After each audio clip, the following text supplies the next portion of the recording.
السلام علیکم دوستو، میں ہوں طاہر رشید ایک چھوٹی سی بات کے ساتھ۔ آج میں آپ کو بتاؤں گا کہ کیٹو کتنا ضدی پہاڑ ہے، کیٹو کتنا خطرناک پہاڑ ہے۔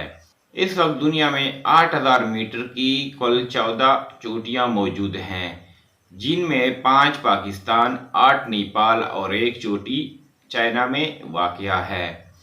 1953 میں ایک امریکی کوہ-پیما جارج بیل نے کیٹو سے شکست کھانے کے بعد ایک عجیب و غریب بیان دیا۔ اس نے اس پہاڑ کو دی سیویج ماؤنٹین کا نام دیا اور کہا کہ اس پہاڑ کا سر کیا جانا ناممکن ہے۔ اب ہم چلتے ہیں کہ کیٹو کا بیک گراؤنڈ کیا ہے، کیٹو کیسے وجود میں آیا اور کیٹو کا نام اس کا کیسے پڑ گیا۔ 1856 میں برٹش سرکار نے ایک ٹریگنومیٹرک سروے کے دوران 5 چوٹیوں کو K1، K2، K3، K4، K5 کا نام دیا۔ انہی 5 چوٹیوں میں دنیا کی دوسری بلند ترین اور پہلی خطرناک ترین چوٹی K2 بھی شامل ہے۔ اس کو دنیا کا خطرناک ترین چوٹی اس لیے بھی کہا جاتا ہے کیونکہ اس پر مرنے والوں کی تعداد دنیا کی بلند ترین چوٹی ماؤنٹ ایورسٹ سے کہیں زیادہ ہے۔ شروع میں کیٹو کو سر کرنے میں سب سے بڑی مشکل یہ تھی کہ کیٹو پہ جانے کا صحیح راستہ کسی کو بھی معلوم نہ تھا۔ کیٹو کو سر کرنے کی پہلی کوشش 1902 میں وکٹر ویسلے اور اس کی ٹیم نے کی۔ انہوں نے کیٹو کو شمال مشرق کے ڈلوانی راستے سے سر کرنے کی کوشش کی، لیکن 68 دنوں کی انتھک محنت کے بعد یہ لوگ صرف کیٹو سے بیس کیمپ یعنی 5000 سے 6000 میٹر کی بلندی تک پہنچ سکے۔ اس مہم سے واپسی پر انہوں نے صرف اتنا کہا کہ اس مہم میں نہ تو کسی انسان کو نقصان ہوا اور نہ بیسٹ کو کوئی نقصان پہنچا۔ انہوں نے اس پہاڑ کے لیے بیسٹ کا لفظ استعمال کیا۔ کیٹو کو سر کرنے کی دوسری کوشش 1909 میں کی گئی، لیکن یہ لوگ بھی بیس کیمپ سے آگے نہ جا سکے۔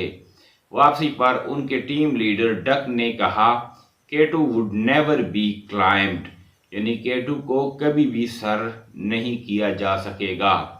کیٹو کو سر کرنے میں سب سے اہم کردار ایک امریکی کوہ پیما چارلس ہوسٹن نے ادا کیا۔ اس نے کیٹو کا پاکستان کی طرف سے جانے والا مغربی راستہ، جسے آج کل ایبروزی روٹ کہا جاتا ہے، دریافت کیا۔ اس نے کہا کہ کیٹو کو سر کرنے کا یہ راستہ سب سے آسان اور پریکٹیکل ہے۔